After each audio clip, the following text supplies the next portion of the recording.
Putri, ya. Ya, lanjut ya. Baik, terima kasih Pak. Saya lanjutkan ya Pak.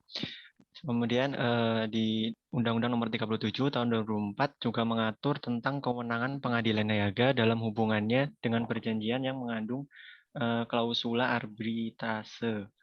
Dalam pasal 303 ditentukan bahwa pengadilan tetap berwenang memeriksa dan menyelesaikan permohonan pernyataan pilot dari pihak yang terikat perjanjian yang memuat klausula arbitrase sepanjang utang yang menjadi dasar permohonan pernyataan pilot telah memenuhi ketentuan sebagaimana dimaksud dalam pasal 2 ayat 1 tentang syarat-syarat kepilotan. Selanjutnya, next. Ya, jadi karakteristik dalam pengadilan niaga ini ada 4. Itu ada kompetensi pengadilan niaga itu ada 2, relatif dan absolut. Yang absolut yang nanti kita akan bahas. Kemudian ada kedudukan pengadilan, sistem pembuktian, dan upaya hukum. Next. Dek, saya potong dikit. Anda paham nggak, Dek? Ya, jujur aja jawab ya. Kompetensi relatif, kompetensi absolut. Ini kalau di dalam ujian tanya, Anda ngerti nggak tuh?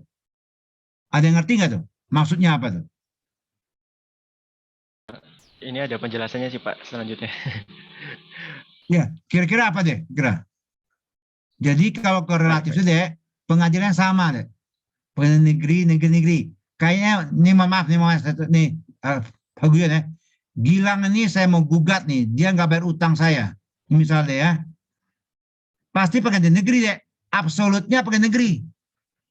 Oke, jelas deh. Jadi kalau saya gugat pengadilan niaga, yang nggak tepat. Kenapa? Individu dan individu doang. Jadi absolutnya pengadilan negeri. Oke, itu poin pertama. Di mana Pak Iuran pengadilan negeri? Surabaya, Jakarta, Medan, Palembang atau apa? Nah, itu namanya relatif. Paham ya? Sama-sama pengadilan negeri, tapi yang mana tepatnya nih? Karena salah pintu, ya saya gugat dia di Palembang sih. Pengadilan negeri juga. Nanti bisa ditolak deh. Gara-gara gitu ya kalah saya. Gugatan saya nggak diterima. Bukan karena materinya deh. Karena Pak Iuran salah pengadilannya. Seharusnya di mana nih? Ya, itu ya. Oh, Gilang ini kedudukan siapa? Kedudukan yang menggugat atau kedudukan yang digugat. Umpamanya Gilang itu di Semarang tinggalnya. Saya di Jakarta. Sekarang pengadilan tempat mana? Pengadilan negeri Semarang atau Jakarta? Nggak boleh salah aja tuh, Dek. Kalau salah, tidak memenuhi kompetensi relatif namanya. Oke? Nah, itu namanya nggak boleh salah. Pak, kok ketat banget Pak ya hukumnya? Iya gitu. Nggak bisa, di mana sama? Oh, nggak bisa deh. Ya, kalau itu nanti kacau. Ya, semua harus pasti. Clear and clean. Itu sebagai contoh ya, supaya memudahkan Anda. Oke, lanjut. Baik, terima kasih Pak. Jadi kompetensi relatif seperti yang Bapak Ya, silakan. jelaskan tadi merupakan kewenangan atau kekuasaan pengadili antar pengadilan niaga. Pengadilan niaga hanya berwenang memeriksa dan memutus perkara pada daerah hukumnya masing-masing. Sedangkan untuk kompetensi absolut merupakan kewenangan memeriksa dan mengadili antar badan peradilan. Dalam Undang-Undang Nomor 4 Tahun 2004 tentang kekuasaan kehakiman mengatur tentang badan peradilan beserta kewenangan yang dimiliki. Pengadilan niaga merupakan pengadilan khusus yang berada di bawah pengadilan umum yang diberi kewenangan untuk memeriksa dan memutus permohonan pernyataan pilot dan penundaan kewajiban pembayaran utang atau PKPU. Selain itu, berdasarkan pasal 3 ayat 1 Undang-Undang Nomor 37 Tahun 2004 tadi, dinyatakan bahwa putusan atas permohonan pernyataan pilot dalam hal-hal lain yang berkaitan dan atau diatur dalam undang-undang ini. Selanjutnya diatur dalam pasal 300 ayat 1 Undang-Undang Nomor 37 Tahun 2004, Pengadilan Niaga juga berwenang pula memeriksa dan memutus perkara lain di bidang perniagaan yang penetapannya dilakukan dengan undang-undang. Selanjutnya di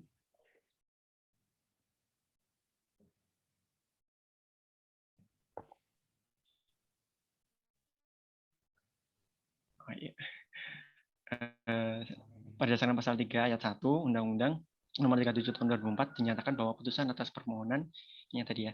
Selanjutnya diatur dalam pasal 300 ayat 1 Undang-Undang Nomor 37 Tahun 2004, pengadilan niaga juga berwenang pula memeriksa dan memutus perkara lain di bidang perniagaan yang penetapannya dilakukan dengan undang-undang. Perkara lain di bidang perniagaan ini misalnya tentang gugatan pembatalan paten dan gugatan penghapusan pendaftaran merek. Kedua hal tersebut masuk ke dalam bidang perniagaan dan diatur pula dalam undang-undang, yaitu Undang-Undang Nomor 14 Tahun 2001 tentang paten dan Undang-Undang Nomor 15 Tahun 2001 tentang merek. Dengan kompetensi absolut ini, maka hanya pengadilan niaga sebagai satu-satunya badan peradilan yang berhak memeriksa dan memutus perkara-perkara tersebut. Selanjutnya, pada mulanya, sesuai dengan Perpu Nomor 1 Tahun 98, kompetensi absolut pengadilan niaga adalah memeriksa dan memutus permohonan pernyataan pailit dan penundaan kewajiban pembayaran utang. Selanjutnya, ditandai dengan resmi berlakunya Undang-Undang Nomor 24 Tahun 2004 tentang lembaga penjamin simpanan menyebabkan kompetensi absolut pengadilan niaga semakin luas, di mana penyelesaian sengketa yang dapat dilakukan atas bidang kekayaan intelektual, yakni hak paten, hak cipta, merek, desain industri, desain tata letak, sirkuit terpadu, memutuskan sengketa terkait proses likuidasi, dan pembatalan segala perbuatan hukum bank terkait pencabutan izin usaha. Selanjutnya, ya ini ada karakteristik selain kompetensi absolut, yaitu ada kedudukan pengadilan niaga. Pengadilan niaga ini memiliki tempat kedudukan terbatas di Indonesia, hanya ditemukan pada kota-kota besar seperti Medan, Jakarta, Makassar, Semarang, dan Surabaya. Setiap pengadilan niaga memiliki wilayah regional. Berikut wilayah-wilayah pengadilan niaga yang ada di 5 kota besar. Next. Jadi jelas ya. Jadi nanti kalau dalam soal tolong lihat deh. Ya. Ya deh ya. Si A di Sumatera Barat misalnya. Ya. Menggugat. Nah, jadi nanti di mana itu deh? Tempat di mana PT yang berutang tadi. Kalau Garuda di mana ada itu? Di Jakarta ya. Nah udah. Dia pasti Jakarta Pusat deh. Ya. Jadi tempat kedudukan perusahaannya itu loh. Bukan tempat kedudukannya Gilang. Pak, saya punya tagih ke Garuda nih Pak, gimana Pak ya? Saya nanti kemana tuh Pak ya? Pengadilan mana ini? Ya Pengadilan Negeri Jakarta tempatnya. Maksudnya di pengadilan niaganya ada di Jakarta Pusat. Ya, saya kan di Surabaya Pak, bukan di Surabaya. Ya, oke jelas ya. Nah jadi Anda harus jelas. Nanti kasus-kasusnya gitu dalam soal ujian misalnya ya. Nanti juga memahami juga lah. Jadi di manakah kedudukan? Enggak, itu pertanyaannya, itu pertanyaan anak SD itu. Ya, kompetensi absolut ini gimana itu? Nah, ada kondisi. Nah, relatif mana nanti? Pengadilan Negeri Semarang atau Jakarta tadi itu? Atau Surabaya tadi kan? Itu relatif. Oke, jelas ya ceritanya ya. Oke, lanjut. Baik, terima kasih Pak. Selanjutnya, kompetensi selanjutnya itu sistem pembuktian, ditinjau dari aspek hukum acara, karakteristik penanganan perkara pengadilan niaga dalam sengketa kepailitan menggunakan sistem pembuktian sederhana. Misalnya syarat kepailitan terdapat 2 atau lebih kreditur dan jatuh tempo hutang, sementara hutang tersebut telah ditagih dan tidak dilunasi oleh debitur. Selanjutnya, terkait upaya hukum, penyelesaian perkara pengadilan umum meliputi jenjang upaya hukum standar. Dimulai dari upaya hukum tingkat banding di pengadilan tinggi, langsung seperti yang Bapak jelaskan tadi, langsung menuju kasasi di Mahkamah Agung dan peninjauan kembali. Berbeda dengan pengadilan niaga, tidak memungkinkan dilakukan upaya hukum banding. Oleh sebab itu, tidak ada pengadilan tinggi niaga. Apabila salah satu pihak yang terlibat berperkara tidak puas dengan putusan hakim, maka langsung mengajukan upaya hukum kasasi di Mahkamah Agung. Upaya hukum langsung ini juga berlaku dalam sengketa merek dagang. Selanjutnya, ya, sementara menurut Undang-Undang Kepailitan terdapat upaya hukum tambahan yang dapat diajukan kepada pengadilan niaga, yaitu peninjauan kembali atau PK. Syarat PK dalam sengketa kepailitan diajukan atas dasar pertama ditemukan bukti baru setelah putusan diucapkan oleh hakim. Yang kedua, ditemukan kekeliruan nyata dalam putusan hakim atau hakim melakukan pelanggaran berat atas penerapan hukum. Eksistensi pengadilan niaga ini diakui sebagai jalur litigasi sengketa bisnis secara ultimatum remedium. Terutama penyelesaian dan pemutusan perkara dilakukan berlandaskan asas sederhana, cepat, dan biaya ringan. Hal ini membuat perkara perniagaan dan bisnis diproses dan diputus kelima pengadilan niaga diminta tidak pernah surut. Sekian, terima kasih dari saya. Selanjutnya akan dilanjutkan oleh Jeff. Selanjutnya yaitu kurator, pengurus, dan Sebentar, hakim pengawas. sebentar, Dek. Nah, jadi pengadilan sudah clear ya. Kita contoh aja ya, Garuda udah tahu ya, Garuda. Jadi kalau ada masuk ke pilot ini, teman-teman, satu pengadilan. Di depan itu ada majelis hakimnya. Ya, majelis hakimnya siapa tuh ada ya, majelis hakim yang menyidangkan. Kemudian nanti majelis hakim itu memutuskan juga, teman-teman. Ada namanya hakim pengawas. Apa maksudnya tuh? Hakim yang mengawasi PT Garuda. Tepatnya bukan PT Garuda, Dek. PT Garuda itu direksinya udah nggak dianggap dalam proses kepailitan ya, teman-teman ya. Bukan operasional. Yang dianggap pengadilan niaga nanti menunjuk dalam masa PKPU namanya pengurus. Jadi urutannya dengan pengurus nanti, teman-teman. Bukan direksi ya. Sebenarnya kalau saklak nih, ya, direksi itu dibubarkan, dibekukan deh. Nanti yang ada hanya pengurus. Pengurus itu ngapain tugasnya? Spesifik aja. Nggak ngurus bisnis lagi. Pengurus itu mengurusi dalam rangka kepailitan. Apa maksudnya, Dek? Hey, Garuda punya utang kepada siapa saja. Dia mengklasifikasikan utang. Dia mengecek utang-utang itu. Oh, utangnya kepada Gilang, berapa miliar, sekian, Putri, sekian, perusahaan leasing di Amerika berapa. Dia hanya mengklarifikasi. Klarifikasi utang-utang, ngecek utang-utang itu. Kemudian ngecek aset-asetnya, Dek. Jadi bukan bisnisnya ya.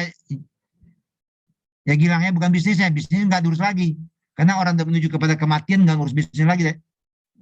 Nah, sementara usahanya dibekukan sementara. Itu dalam murni. Tapi hakim boleh berpertimbangan lain, boleh. Karena Garuda ini vital, biarkan direksi berjalan mengurus bisnisnya. Dalam waktu bersamaan, ya ada pengurus di situ. Dalam bersamaan nanti baru lanjut.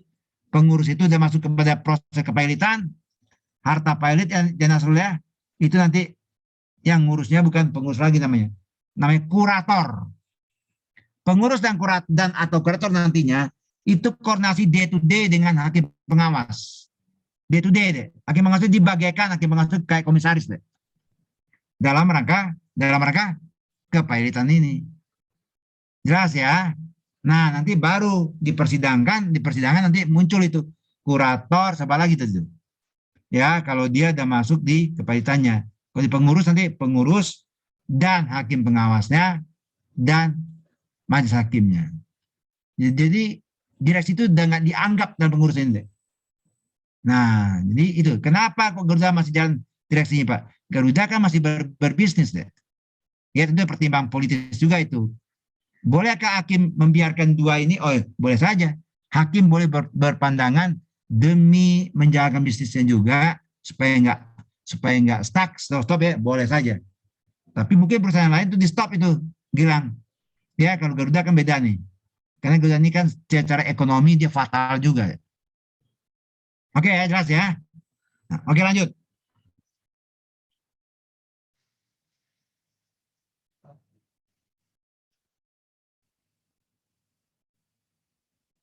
Nah, yang pertama ada kurator. Pengertian dari kurator menurut Undang-Undang tentang kepailitan adalah balai harta peninggalan atau orang perseorangan yang diangkat oleh pengadilan untuk mengurus dan membereskan harta debitur pailit di bawah pengawasan hakim pengawas.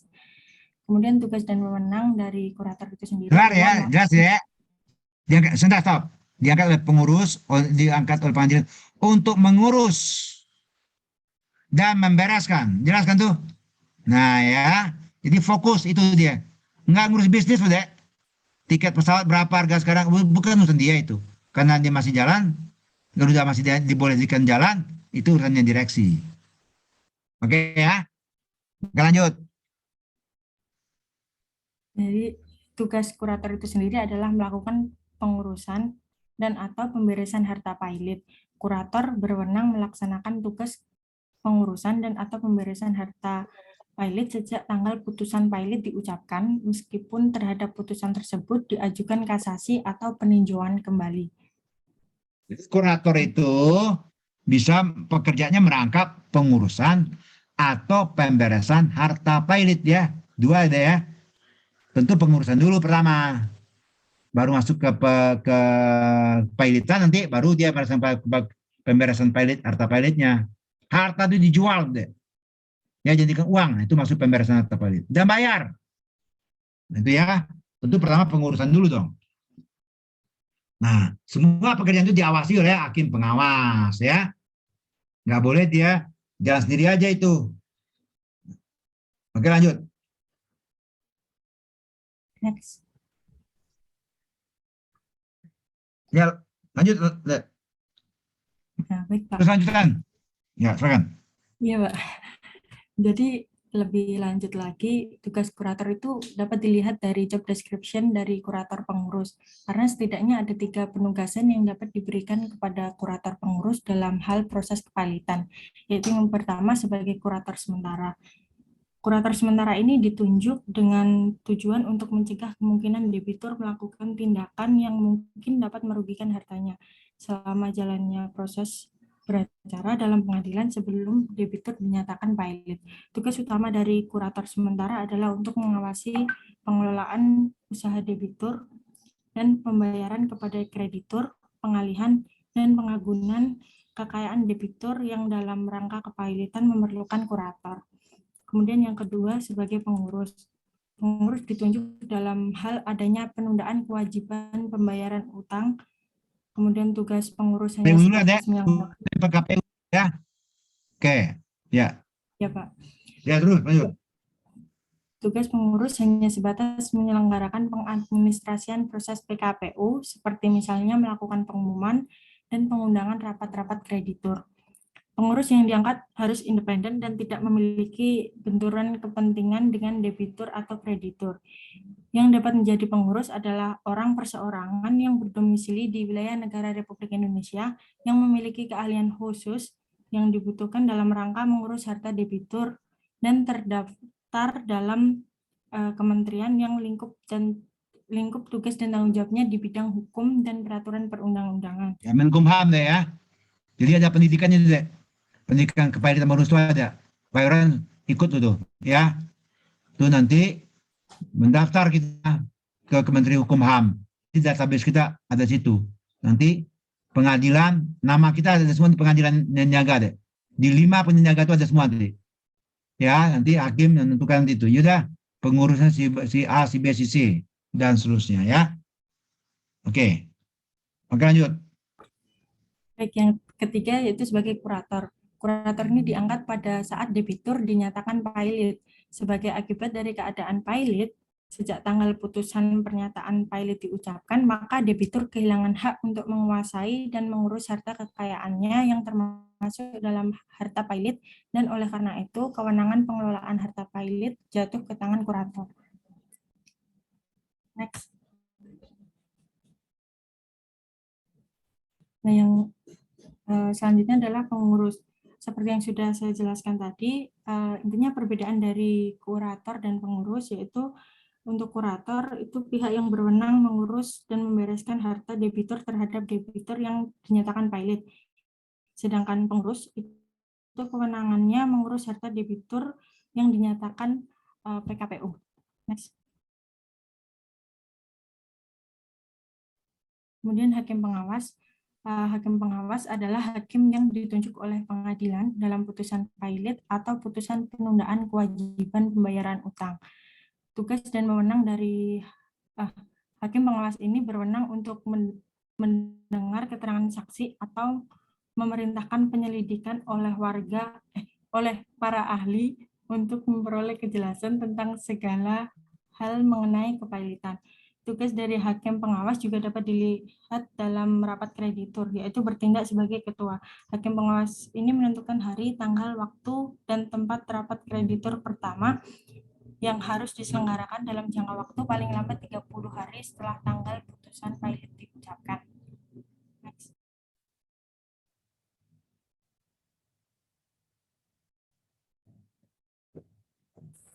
Ya, lanjut. Baik, selanjutnya itu adalah jenis kreditur dan urutan hak mendahulu atas piutang. Next. Ya, jadi ini yang pertama adalah jenis-jenis kreditor yang dimaksud. Yang dimaksud dengan kreditor dalam ayat ini adalah baik kreditor konkuren, kreditor separatis, maupun kreditor preferen. Khusus mengenai kreditor separatis dan kreditor preferen, mereka dapat mengajukan permohonan pernyataan kredit tanpa kehilangan hak agunan atas penggunaan yang mereka miliki terhadap harta debitur dan haknya untuk didahulukan. Nah, ini tercantum di pasal 2 ayat 1 Undang-Undang 37 tahun 2004 tentang kepajakan dan PKPU. Next. Nah, ini mungkin penjelasan lebih lanjut terkait apa itu kreditor separatis, kreditor preferen, dan kreditor konkuren. Kreditor separatis adalah kreditor pemegang hak jaminan kebendaan seperti gadai, fidusia, hak tanggungan, hipotek atau hak jaminan atas benda lainnya yang kedudukannya itu didahulukan. Nah, contohnya itu adalah seperti perbankan dalam hal ini. Lalu selanjutnya adalah kreditor preferen. Kreditor ini memiliki hak mendahului karena sifat piutangnya oleh undang-undang diberi kedudukan yang istimewa, yang terdiri dari kreditor preferen khusus dan umum. Contohnya itu tagihan pajak. Nah, selanjutnya adalah kreditor konkuren. Kreditor konkuren adalah kreditur yang tidak termasuk kreditor separatis maupun kreditor preferen, sehingga tidak didahulukan dari jenis kreditor lainnya. Seperti itu. Next. Nah, next lagi, Mas. Oke. Nah, bagaimana urutan terkait pembayaran piutang dalam undang-undang seperti itu? Nah, melihat pasal 21 ayat 1 dan ayat 3 Undang-Undang Nomor 28 tahun 2007, negara mempunyai hak mendahulu untuk utang pajak atas barang-barang milik penanggung pajak. Nah, jadi dalam hal ini pajak itu punya hak mendahulu untuk dibayarkan terlebih dahulu. Jadi ada hak istimewa seperti yang dijelaskan tadi, ini termasuk ke dalam kreditor preferen. Itu. Next. Nah, melihat putusan Mahkamah Konstitusi nomor 67 garis miring PUU 9 garis miring 2013, ini dalam hal ini perusahaan menyatakan pelit atau dilikuidasi berdasarkan peraturan perundang-undangan yang berlaku. Maka upah dan hak-hak lainnya dari pekerja atau buruh merupakan utang yang didahulukan pembayarannya. Nah, mungkin menambahkan sejalan dengan ini, dalam amar putusannya itu ya, pasal 95 ayat 4 Undang-Undang Nomor 13 tahun 2003 tentang ketenagakerjaan, ini bertentangan dengan Undang-Undang Dasar Negara Republik Indonesia tahun 1945. Jadi pembayaran upah pekerja atau buruh yang terhutang didahulukan atas semua jenis kreditur, termasuk atas tagihan kreditur separatis, tagihan hak negara, kantor lelang, dan badan umum yang dibentuk pemerintah. Sedangkan pembayaran hak-hak pekerja atau buruh lainnya didahulukan atas semua tagihan, termasuk tagihan hak negara, kantor lelang, dan badan umum yang dibentuk pemerintah, kecuali tagihan dari kreditur separatis. Jadi hak buruh ini juga memiliki. Stop deh. Jadi jelas nih ya. Nah, bagaimana tadi dengan pajak deh? Siapa yang dulu deh? Siapa yang duluan deh? Pajak dulu kira-kira ini atau karyawan dulu deh? Ya, kalau berdasarkan Gimana deh? yang disampaikan itu Pak, berarti yang paling pertama itu nanti adalah upah pokok pekerja atau buruh yang belum dibayarkan, Pak.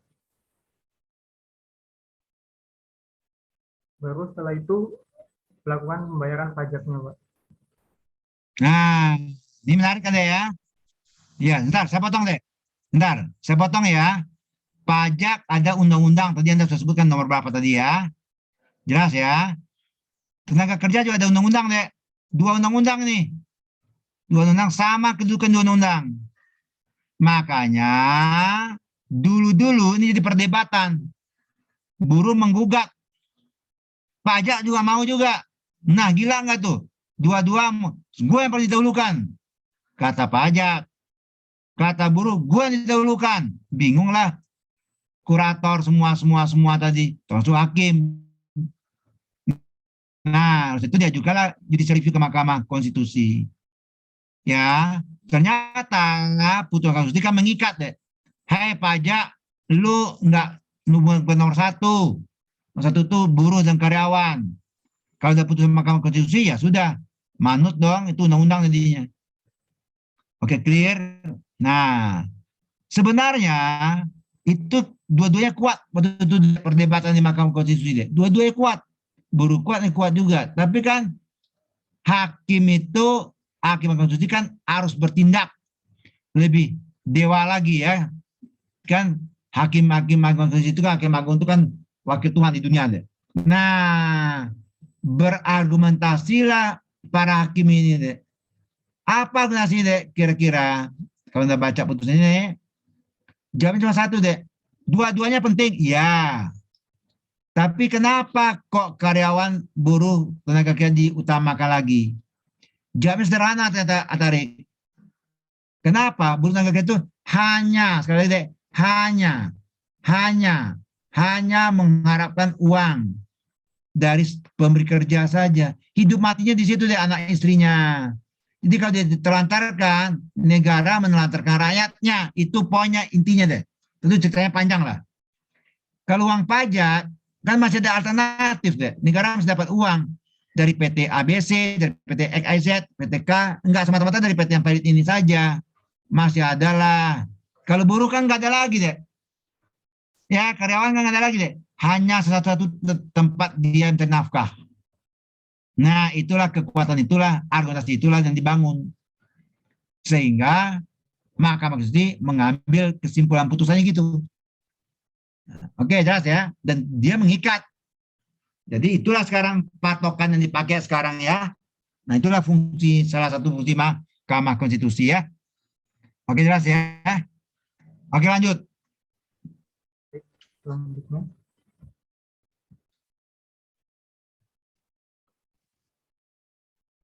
Nah, ini mungkin penutupnya. Jadi untuk urutan-urutan hak pendahulu jika dibuat kesimpulan atas mungkin tadi penjelasan Pak Wirawan juga. Jadi yang pertama adalah upah pokok. Jadi upah pokoknya pekerja atau buruh yang belum dibayarkan. Yang kedua baru pajak negara. Yang ketiga itu baru kreditur separatis atau pemegang hak jaminan kebenaran. Dan yang keempat ini hak buruh, hak pekerja atau buruh lainnya seperti membayar uang pesangon, uang Ya, yang di atas apa deh? Yang di atas pokok-pokok deh. Ya, Gaji pokok, hanya pokok lah. Kalau uang lainnya kan nggak pokok dulu dianggap deh ya. Nah, itu baru di bawah ya. Itu maksudnya ya. Ya, uang lainnya seperti pemberian uang pesangon. Nah, itu kan enggak, itu penting tapi nggak utama lagi. Uang penghargaan dan segala macam lagi. Oke ya. Ya, lanjut. Ya, dan yang terakhir mungkin nanti di bawahnya lagi ada kreditur konkuren. Mungkin itu saja yang dapat saya sampaikan. Selanjutnya akan disampaikan oleh Saudari Wirda. Terima kasih.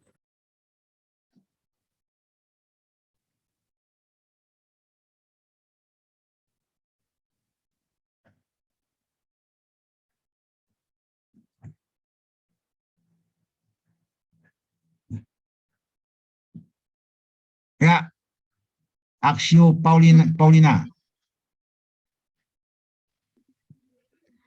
Next.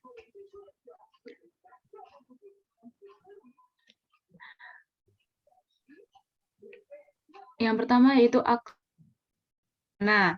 merupakan pembatalan segala perbuatan hukum yang dilakukan oleh debitur terhadap harta kekayaannya melalui pengadilan berdasarkan permohonan kreditur yang diketahui oleh debitur perbuatan tersebut merugikan kreditur. Lalu, yang kedua, yaitu homologasi. Homologasi merupakan pemberian persetujuan atau konfirmasi dari badan hukum yang memiliki otoritas resmi seperti pengadilan, departemen pemerintah, atau badan akademik profesional atas suatu tindakan. Dampak atas kelalaian dalam pemenuhan putusan homologasi adalah perusahaan tersebut harus dinyatakan valid. Hal ini sesuai dengan ketentuan pasal 29 ayat 2 UU nomor 37 tahun 2004 tentang kepahilitan dan penundaan kewajiban pembayaran utang. Next.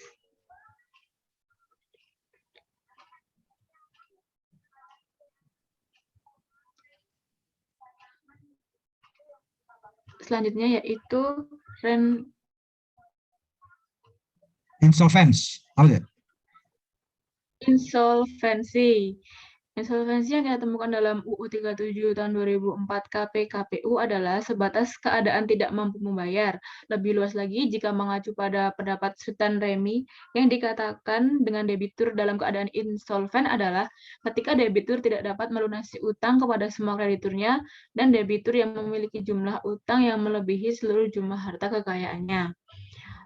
Yang keempat, Nah, envoy sebentar ya, procedure. sebentar Wirda. Itu mungkin nggak Wirda?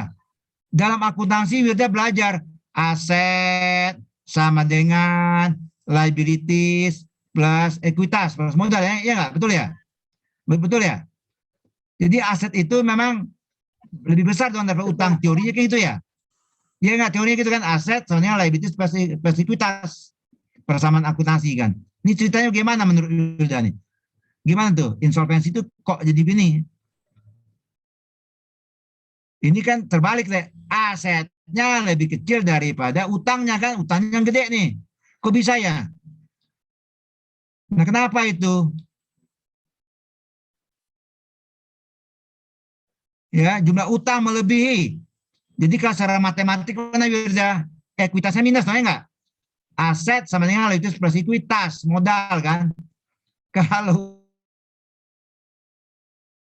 utangnya lebih besar pada aset, logikanya ekuitasnya modalnya bukan nol dong, minus ya enggak?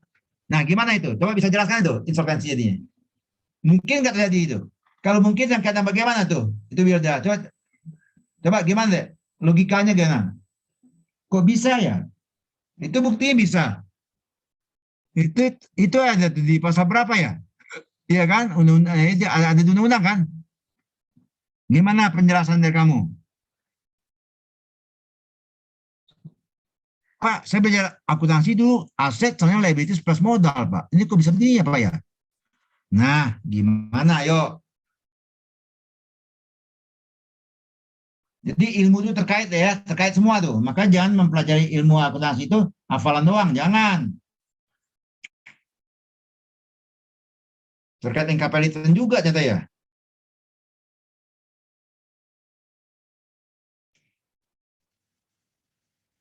Ya, silakan. Anggota kelompoknya, Wirda dan CS, silakan. Beri penjelasan. Kok bisa? Dan ini ya sering terjadi. Makanya butuh hakim sih, Dek. Butuh pengadilan. Putusan pengadilan mengikat. Nggak setuju, ya nggak apa-apa. Kasasi Mahkamah Agung aja, ajukan kasasi. Kan sudah tadi. Nah, silakan dikomentari kelompok dulu deh. Anda diskusi sebentar kelompok boleh. Habis itu tolong dijawab. Itu kenapa ya bisa gitu ya?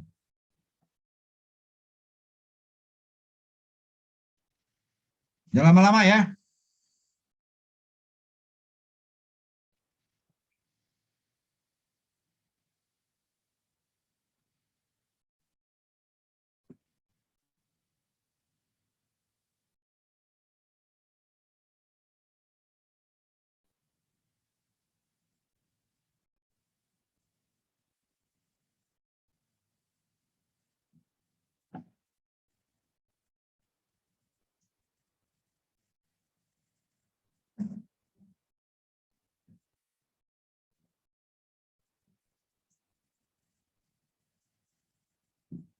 Gimana? Ayo.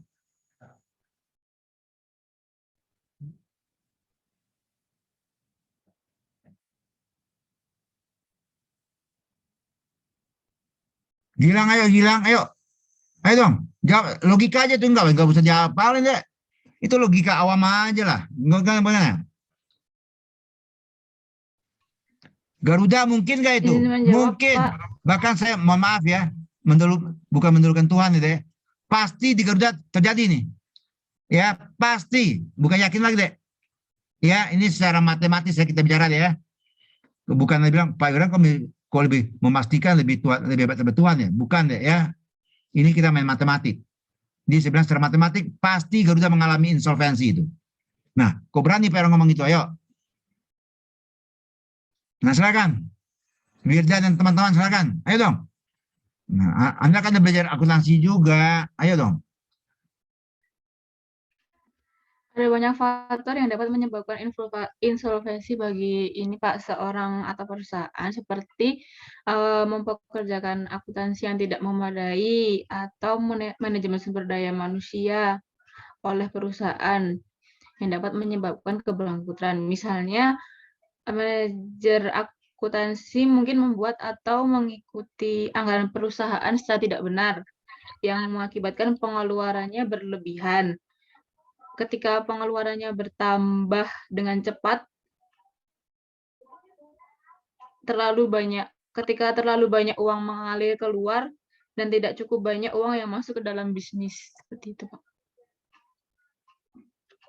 Oke, saya jawab ya. Pertama, teman-teman, pertama secara umum ya, tolong dicatat. Ini kalau Anda ujian gini-gini, Anda jangan bingung. Bisa nggak Gilang, Wirda, bisa nggak perusahaan tuh rugi terus, sehingga return earning-nya negatif. Tolong jawab ya, return earning-nya negatif deh. Tiap tahun rugi aja. Negatifnya luar biasa, Wirda. Wirda modalnya di store-nya 100 miliar, rugi RE negatifnya 120 miliar. Paham? Atarik paham? Sama Gilang? Modal total ekuitas 100 miliar. Ruginya sejak dari awal sampai sekarang rugi terus. Akumulasi ruginya RE negatifnya 120 miliar minus.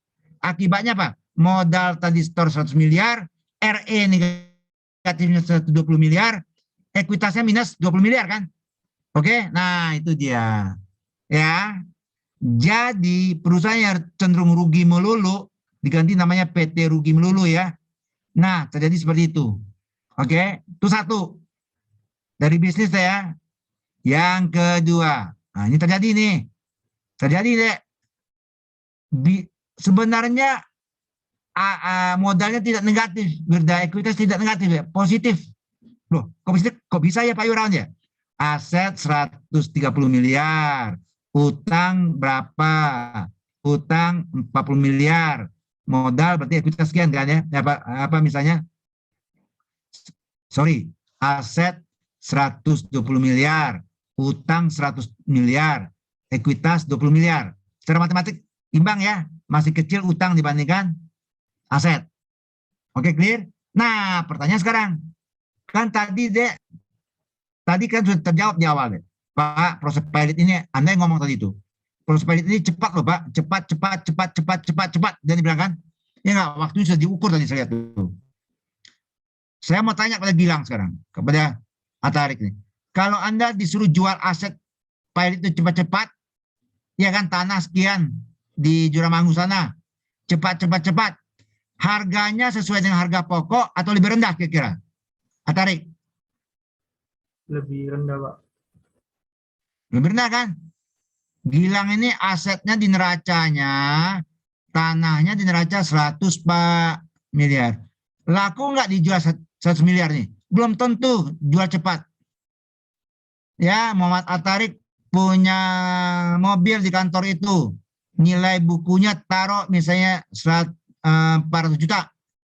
Saya mau tanya Anda jual cepat pasti laku 400 juta atau di bawah 400 juta kira-kira?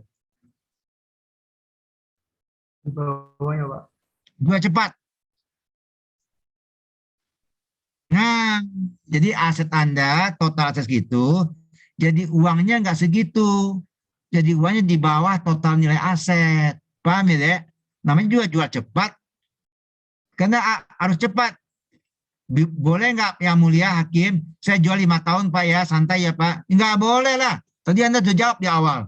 Jadwal waktunya ketat banget loh sekian. Oke, jelas ya. Yang namanya jual cepat ya udah berapa laku sikat aja. Itu yang menyebabkan insolvensi terjadi. Dua tadi deh ya. Nangkap ya. Jadi kalau dalam ujian Anda kasus begitu Anda juga yang kaget. Secara akuntansi ya nggak mungkin. Tapi ini kan bukan akuntansi deh. Oke, jelas ya. Nah, oke, lanjut.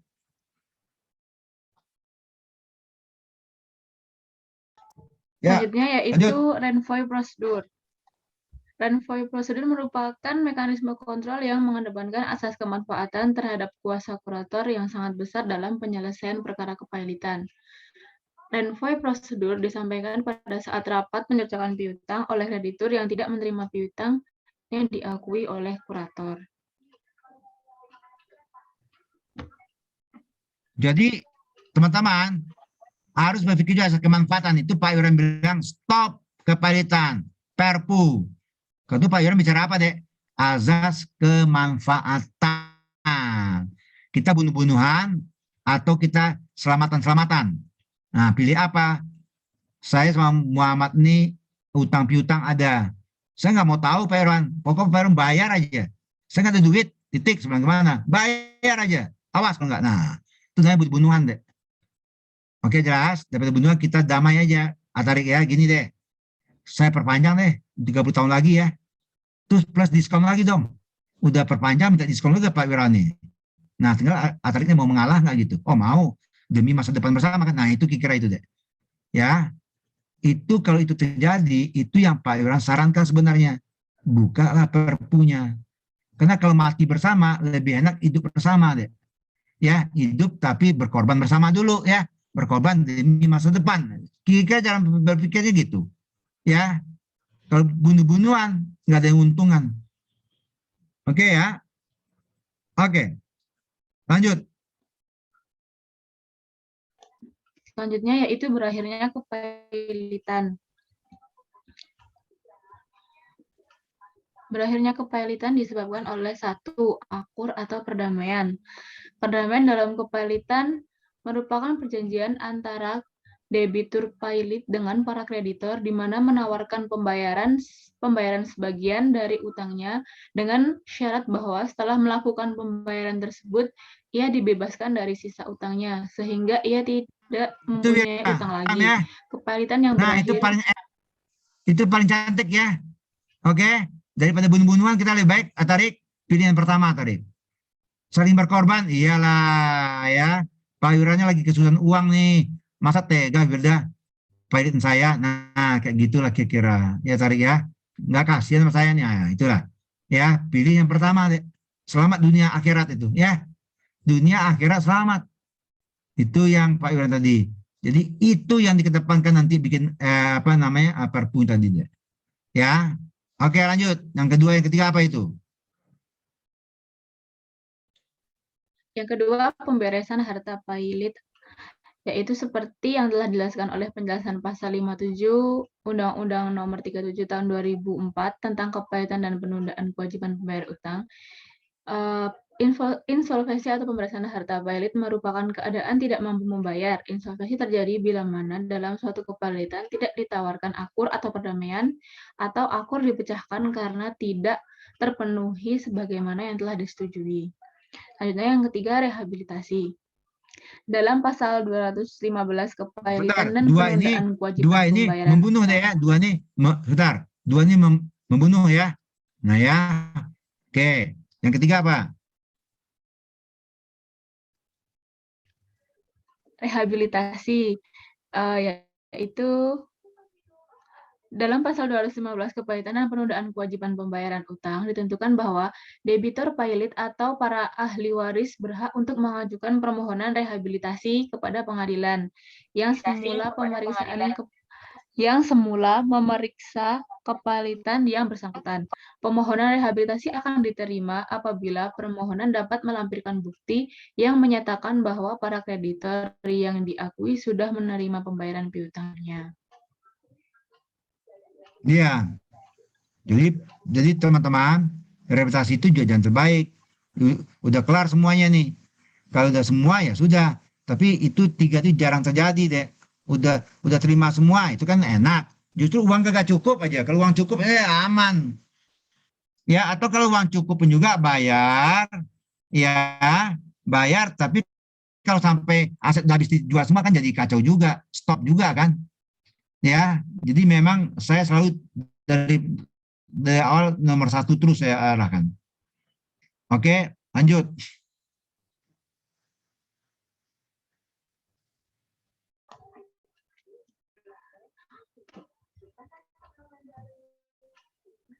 Lanjut.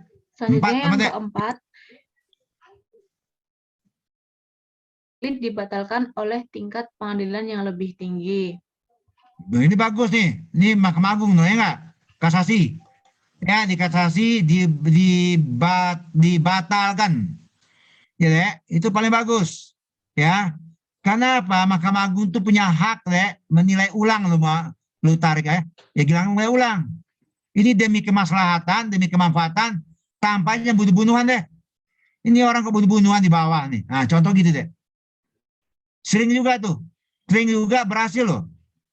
Mahkamah Agung lah dewa penyelamat di sini.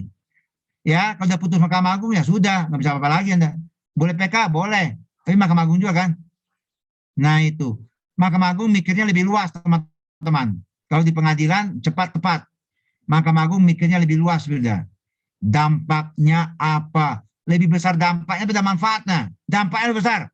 Stop kata Mahkamah Agung. Gue batalin. Ya. Oke deh, dibatalkan Mahkamah itu. Itu kira-kira ya. Jadi masih ada harapan. Tapi kan bisa iya, bisa tidak deh. Maka Pak Yuran bikin minta perpu aja deh. Ya. Kan Mahkamah Agung tidak harus selalu pasti membatalkan deh. Enggak lah. Bisa batal, bisa tidak juga. Kalau lanjut, mati lagi kan.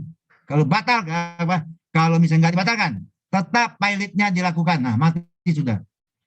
Oke, lanjut. Yang kelima yaitu pencabutan atas anjuran hakim pengawas. Pasal 66 Undang-Undang Nomor 7 Tahun 2004. Dalam pasal tersebut disebutkan bahwa pengadilan wajib mendengar pendapat dari hakim pengawas sebelum mengambil keputusan mengenai pengurusan dan pemberesan harta pilot. Dalam pasal ini dapat tercermin bahwa hakim pengawas berhak memberikan saran atau anjuran-anjuran untuk debitur pilot.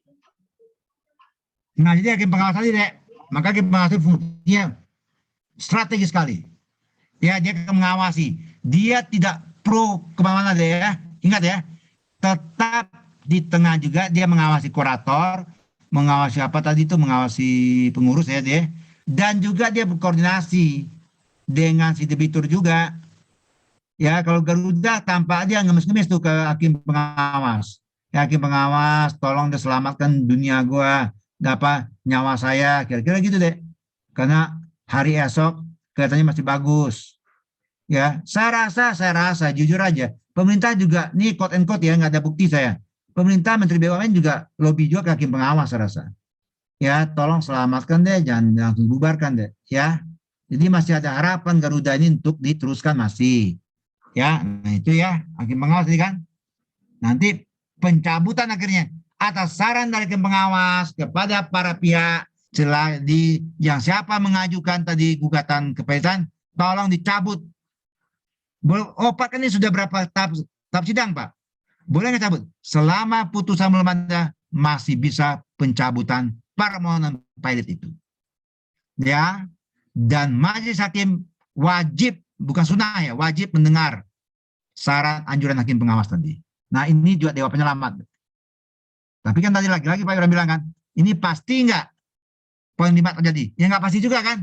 Makanya supaya pasti di undang-undang ditegaskan. Makanya perpu dibuatkan. Supaya kepastian. Kan ini bisa juga tidak kan ya? Nah itu kira demi kepastian. Nah oke. Ada lagi? Wirda, topiknya sudah? Cukup Pak. Nah. Sekian Oke, dari ya. presentasi kami. Terima kasih. Nah, baik. Jadi teman-teman, jadi logikanya jelas kan Dek? Kenapa Pak Wirawan dari 2 artikel, tolong dibaca baik-baik tuh ya.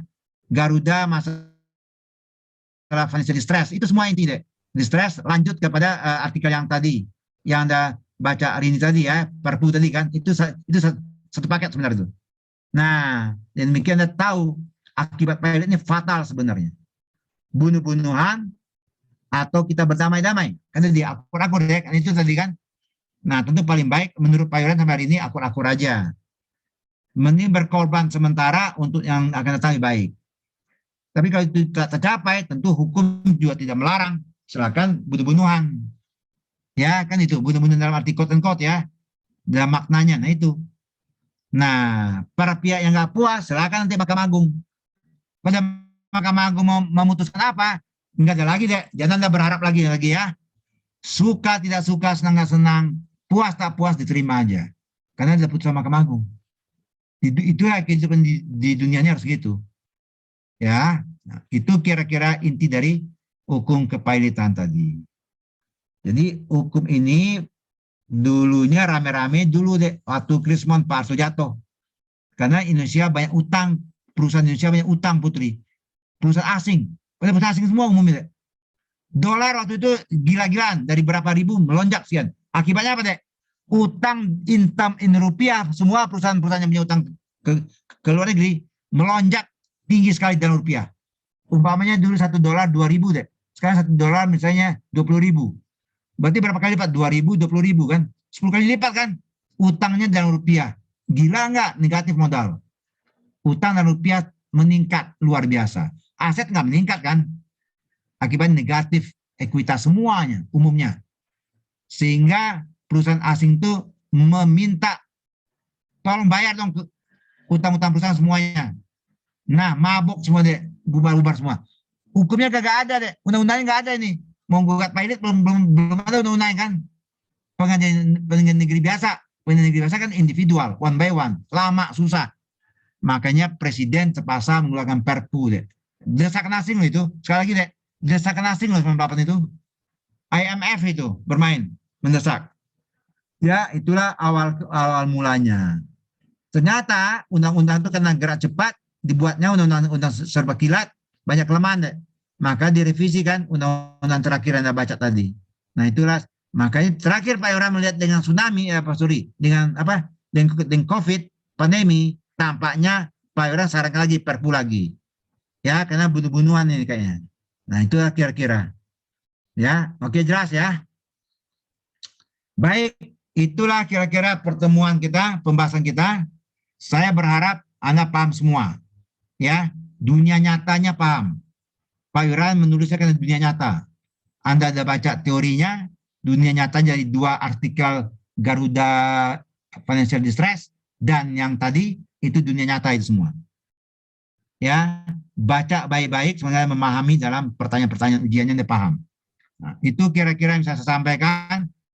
Silakan kalau ada pertanyaan, Dek, silakan. Gilang ada yang ditanyakan? Putri ada yang ditanyakan tentang topik ini?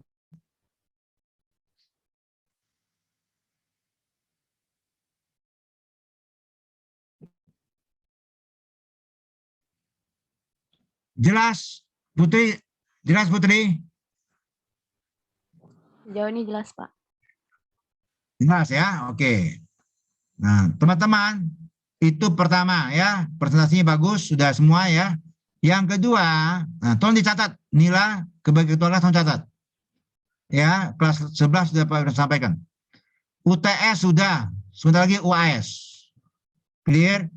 UAS-nya tidak susah, juga tidak gampang. Ya, multiple choice. Itu jelas lah itu. Itu terkunci ya, tahu terkunci. Jawabannya sudah jelas lah itu. Beda pendapat Atarak sama Gilang sama Wirda nggak bisa. Yang benar A ya A, B B ya. Jelas itu ya. Nah, yang kedua, soal di luar pilihan ganda. Ya, Anda sudah lihat contoh kayak dulu ya. Itu mungkin jawaban Gilang sama Atarak sama Putri berbeda. Kok dua-duanya benar ya Pak ya? Gila juga Pak Yoram ya. Bisa seperti itu deh. Kalau pendapat, saya baca pendapatnya, analisanya. Ya, jadi bukan pilihan ganda itu. Yang penting nalarnya ada dan berbunyi dan logis. Nah itu tadi saya bilang kenapa Pak Yurawan selalu men-share artikel dulu, diskusi dulu. 2 tujuannya, melatih Anda berpikir kritis. Maka Pak Yurawan bilang nih, silakan kritik artikel Pak Yurani, beda pendapat. Itu sebenarnya tujuannya ada, Anda kritis. Nalar. Nah ini penting dalam ujian seperti ini tadi. Ya, jadi nalar Anda, narasinya juga ada bagus. Gilang beda pendapat dengan Muhammad Atarik, boleh dalam jawaban nomor 3. Tapi yang saya baca nanti nalarnya kayak apa dia. Ya, Gilang nih nggak jelas nih kalimatnya nih. Narasinya nggak bagus, mungkin saya coret dia. Nah, kalau Atarik kalau dibetulin ya, nalarnya bagus. Betul. Dan jelas saya bacanya juga ngerti saya. Nah, itu ya. Jadi tolong perhatikan baik-baik itu ya. Jangan jelaskan, uraikan. Atarik cuma jawab cuma 2 baris. Itu saya salahin tuh Tarik. Kok saya minta uraikan, jelaskan ke 2 baris. Kalau sebutkan boleh. Sebutkan 1, 2, 3, 4. Itu sudah selesai itu. Kan banyak kan uraian deh. Analisa Anda gimana, pendapat Anda gimana kan gitu kan. Nah itu tolong deh. Ya, 2 hari selesai. Nggak berlaku di saya itu. Saya coret deh. Orang minta diuraikan, jelaskan. Tolong dijelaskan ya Puja. Soalnya Pak Wiranti tidak ngerti. Puja Rahayu, soalnya Pak Wiranti tidak ngerti deh. Anda anggapnya Pak Wiranti bego. Jadi saya baca, oh ini bagus nih. Kayak artikel aja. Oke, clear ya. Nah itu makanya Pak Wiranti latih Anda. Baca artikel ini, terus adu pendapat, boleh beda pendapat. Nah itu tujuan saya itu. Supaya Anda bisa menganalisa, mengkritisi. Nah itu pentingnya nih. Mungkin kelas 11 tidak begitu saya rasa. Karena dosennya tidak nulis artikel kan. Beda sama Pak Wiranti kan. Nah itu aja kali. Jadi agak berat kelas Anda memang sedikit dibanding mereka. Iya. Menurut saya iya. Tapi saya ciptakan gitu deh. Sebenarnya cerdas. Ya. Oke jelas ya. Jadi niatnya bagus, semuanya Anda terlatih. Dan Anda menjawabnya lebih jelas dan narasinya bagus. Nah itu yang kedua. Yang terakhir. Nah ini tolong nih. Yang ketiga. Malamnya langsung kerja. Malamnya langsung kerja. Anda wajib semuanya, nilai tolong catat ya, membuat artikel, kayak artikel Pak Wiranti koran. Itu aja contohnya. Oke, paham semua? Anda ada banyak contoh kan, saya share mulu itu kan. Nah, kayak itu. Bahasanya kayak itu, malah lebih bagus. Oke? Nah, judulnya apa? Topik temanya apa deh? Bebas sesuai dengan topik 1 sampai topik keberapa nih? 14 ya? Kuliah hari ini. Hari ini tentang apa? Kepahilitan deh. Yang pertama dulu kepahilitan hukum benda atau apa deh. Terlupa, lihat aja di RPS nilai ya. Ya. Anti monopoli juga ada salah satu ya.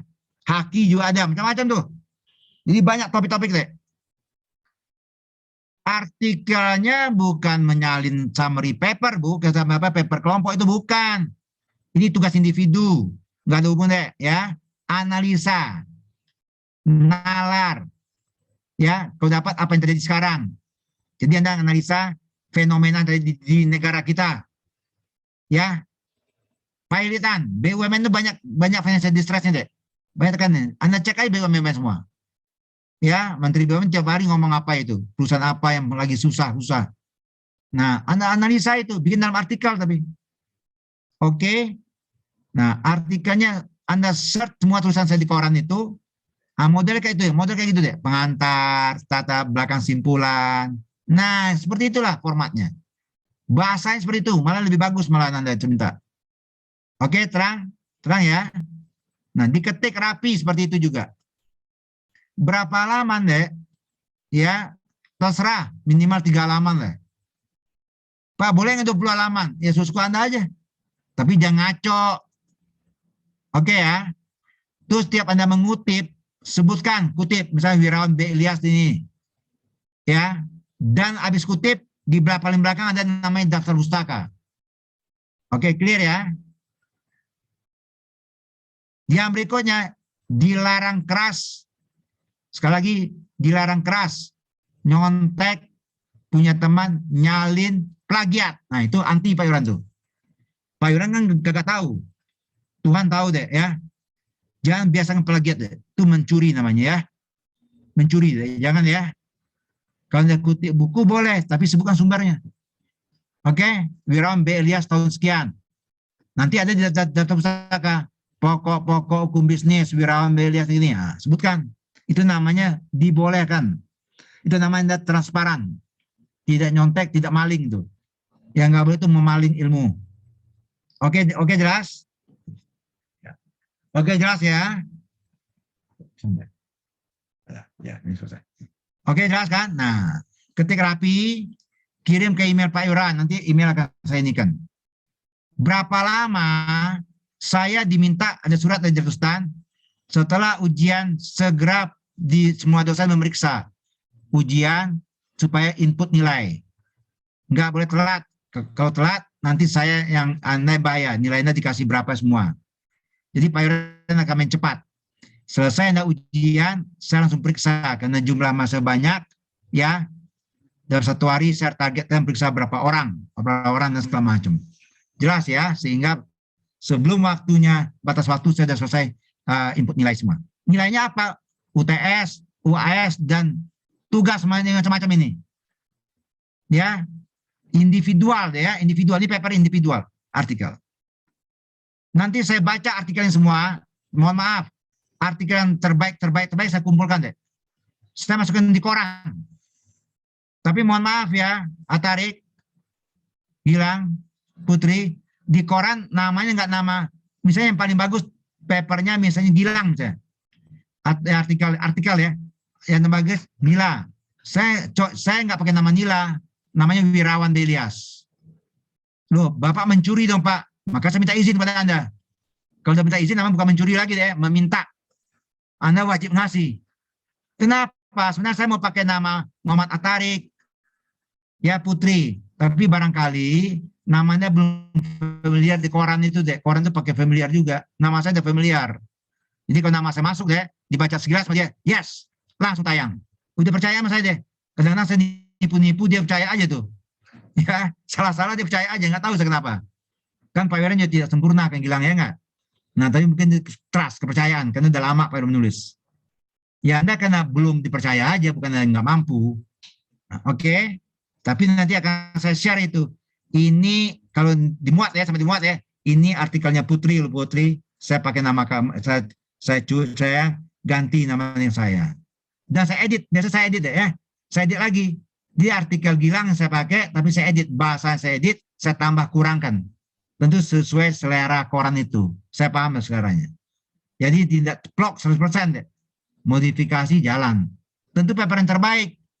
Ya Pujaya, kalau semua yang terbaik gimana Pak? 29 terbaik? Ya semuanya deh. 28-nya semuanya. Nanti saya giliran koran mana. Saya banyak hubungan koran. Ya. Tapi tentu saya pilih yang paling bagus itu saya ambil dulu. Ya, oke jelas ya. Yang paling bagus itu yang nilai paper artikelnya, tugasnya paling bagus. Apa sih itu? Ya, maka saya baca semua artikel itu. Tolong bahasanya bagus, gampang saya baca ya. Nah, saya umumnya di koran itu deh 5 lembar lah. 5 lembar koran ya, spasi biasa lah. Oke, jadi Anda nggak usah minta yang panjang deh. 8 lembar nggak perlu juga. Ya, 3-5 lah menurut saya ya. Jangan 1, Pak. Nah 1 boleh Pak. 1 bukan artikel nama itu. Baru pengantar udah habis. Oke, jelas ya. Itu sih nggak ada artinya. Itu di luar pustaka deh ya.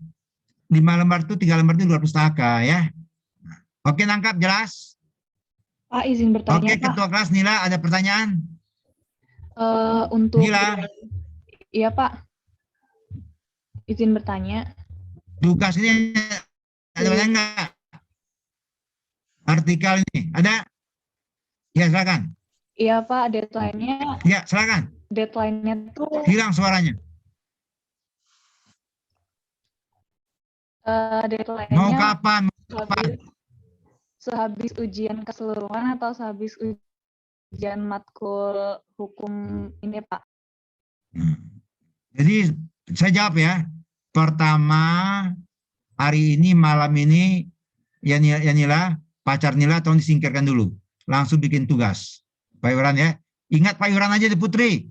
Wajah Pak Yuran ingat aja deh. Pacarnya nggak usah diingat deh. Ya, ingatnya setelah pacarnya Pak Yuran aja. Ya Putri ya. Ya, sampai kuliah ini terakhir nilai kemudian dimasukin. Nah, ingat Pak Yuran aja. Untuk yang cewek. Kalau yang pria nggak usah ingat wajah saya deh. Oke, itu ya. Supaya cepat Anda kelarnya deh ya. Nah, habis sudah masuk, udah kelar deh. Boleh lupakan, tapi janganlah. Buat apa lupakan kan? Nah, itu nilai. Jadi kalau nilainya kapan? Ya, saya nggak pakai target waktu itu deh. Secepatnya aja. Nanti saya bilang, nilai sudah harus kemasukin tanggal sekian. Dipatokannya supaya aman. UAS-nya sudah masuk ke sistem, saya sudah bisa buka. Itu artikel juga setelah itu dimasukin juga deh. Jadi Pak Yuran berbarengan nanti tuh, Atarik. Pak Yuran kumpulin tuh. Jawaban nilai ujiannya ini, di sampingnya papernya nilai. Jadi cepat saya ini kan. 1, nilai UAS nilai sekian. Nilai artikel sekian. Sudah. Muhammad Atarik berapa? Nih, ini jadi cepat saya semua. Kan itu berat loh meriksa deh. Kan saya baca deh. Kalau pilihan ganda semua gampang saya. 10 menit kelar itu. Ya enggak? Kan jawabnya udah jelas. Keleng udah jelas saya itu. Tapi ini kan tidak semua pilihan ganda. Repot juga kan? Tapi itulah konsekuensi ujian jadinya. Jadi kalau Nila tanya, Pak Wirawan, alangkah baiknya kapan nilai ujian selesai dimasukkan sistem itu ada. Tapi kalau nggak kuber-kuber, ya tentu boleh telat setelah ujian itu 3 hari sebelumnya, ya, supaya ini sudah susah. Oke, jelas ya? Itu inilah jawabannya. Pak, berarti ngumpulinnya itu individu ya, Pak? Atau tetap kolektif? Individu. Yang paper yang presentasi ini kan kelompok tuh. Sekarang individu lagi. Artikel kayak artikel Pak Yurni koran nih. Yang tadi itu nama deh. Pilitan dia, nah yang Pak Yurni sampaikan tadi artikelnya. Sebelumnya juga banyak artikel kan itu. Nah, temanya mungkin nilai pilihannya kepilitan. Sampai hari ini. Putri mungkin anti monopoli. Ya Putri ya? Ya boleh. Atarik mungkin kuliah yang pertama itu apa ya? Lupa, saya perjanjian itu apa itu? Boleh. Gilang mungkin apa ya? Haki. Boleh. Ya, tapi yang populer ya, tolong ya. Jadi jangan Anda salin aja paper yang presentasi kemarin itu nggak senilai. Itu nggak senilai deh. Ya, itu bahan kuliah itu ya. Enggak ya.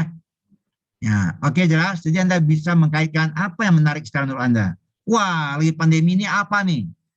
Ya, oh banyak yang pilot misalnya. Dan segala macam. Oke. Itu ya kira-kira ya Nila. Nah, jelas Nila.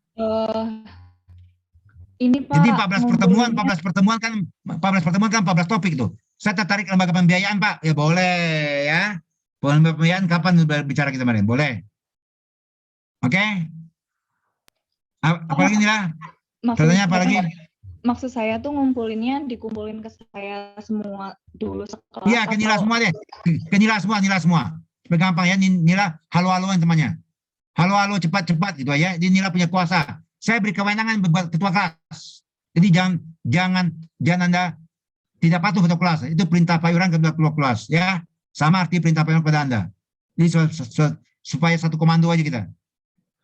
Oke? Nanti Nila langsung WA saya, Pak sudah terkumpul semua. Ya, email sebelah. Oke? Kalau lama-lama Nila anggap teman-teman yang lama-lama tinggal aja nanti bikin laporan saya. Pak, untuk Gilang sampai hari ini belum Pak, Atarik belum, udah tinggalin aja dia. Ya jangan menghambat yang lain. Itu nanti kewenangan saya aja. Dia nggak ngumpulin, saya kasih 0 kan kewenangan saya. Oke, Nila. Jadi kamu tegas-tegasnya ke temannya. Oke, jelas ya?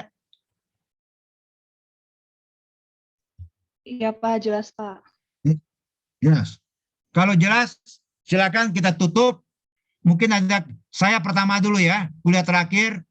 Terima kasih atas kerjasama yang baik, khususnya Nila dan Putri. Bukan Nila Putri aja semuanya, tapi itu yang banyak membantu saya lah. Yang kedua, saya berharap Anda terbaik semua. Tapi tergantung Anda. Yang ketiga, mungkin cukup berat di Pak Wiran kuliah dibanding yang lain. Suruh baca artikel lah, ya 10 menit, 15 menit, berdebat apalah. Itu saya sengaja, supaya Anda pintar. Kritis. Ya, supaya Anda bisa mengkritis apapun. Ya, karena hukum bisnis itu bukan matematik. Pendapat Putri berbeda sama Gilang, boleh. Pendapat Gilang berbeda sama Atarik, boleh, menilai boleh. Ya, tapi yang penting argumentasi dibangun. Oke, clear? Yang ketiga, yang keempat, kurang dan lebih Pak Yuran minta maaf. Ya, tentu banyak mungkin nggak pas, ya deh ya. Namanya juga manusia, ada yang kurang pas, tidak berkenan. Saya mohon maaf ya, Nila, malam-malam saya ganggu, saya WA, tugas kumpulan, itu biasa saja. Mohon maaf semuanya. Ya. Oke ya, itu kira-kira. Ya, silakan yang lain, Dek, ada pidato perpisahan, silakan. Terima kasih, silakan. Iya Pak, siap Pak. Jadi setelah 14 kali pertemuan, kami juga mengucapkan terima kasih Pak kepada Pak Wirawan yang telah mengajarkan kami hukum perusahaan dan bisnis. Jadi mungkin sedikit testimoni Pak. Dengan belajar 14 pertemuan ini kita jadi lebih paham gitu Pak, isinya perusahaan bagaimana, terus bisnisnya gimana, baik dari pendirian sampai kepalitan ini Pak, yang terakhir tadi. Nah, jadi mungkin ya, kami juga minta maaf Pak jika ada perbuatan atau perkataan yang tidak berkenan. Semoga kita semua diberikan kesuksesan dan kelancaran di segala hal Pak. Mungkin begitu saja Pak dari kami. ini ada background khusus Pak untuk Pak Wirawan. Kita bisa foto bersama Pak. Ya, silakan.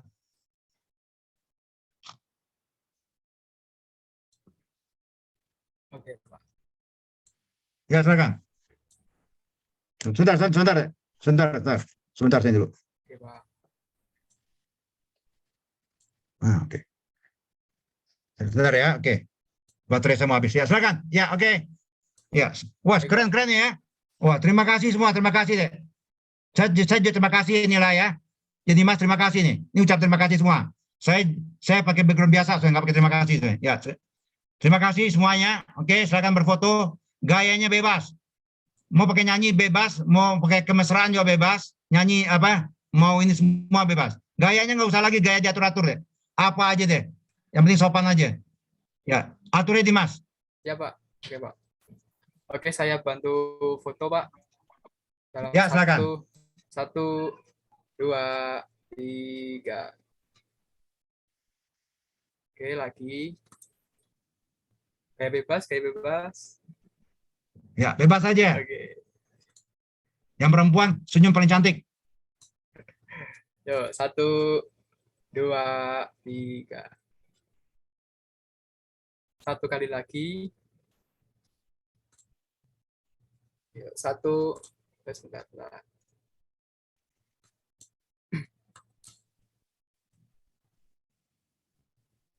1, 2, 3. Mohon maaf Pak, 1 kali lagi Pak. 1 kali lagi Pak. Oke. Yuk, 1, 2, 3. Oke, sudah Pak. Terima kasih Pak.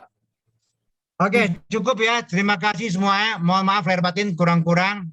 Ya, selamat belajar. Saya berharap Anda kerja keras. Tugas sudah menunggu Anda. Detik ini langsung kerjakan. Karena kalau ditunda nanti tidak kelar.